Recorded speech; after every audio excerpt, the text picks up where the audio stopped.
Many counties saw a decline in voters at the polls in this year's primary compared to previous presidential election years. For this election, somewhere 5,000 less voters in Henderson County.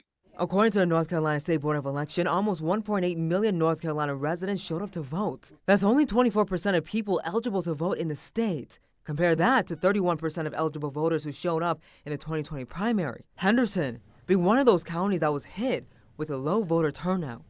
In the 2024 primary, we had roughly 27,000 voters show up to vote in Henderson County, compared to roughly 32,000 for the 2020 presidential primary. With significant drop in voters at the polls this year compared to previous Super Tuesdays, Chris Cooper, political professor at Western Carolina University, says the reason for less people visiting the polls is due to lack of interest.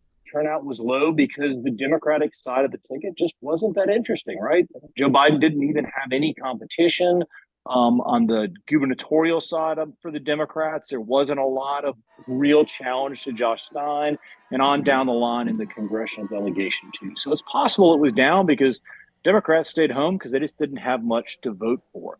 Cooper says it's too early to say for sure whether the lack of interest will continue into November.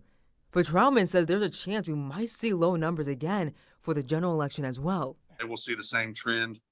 May see slightly less, may see on average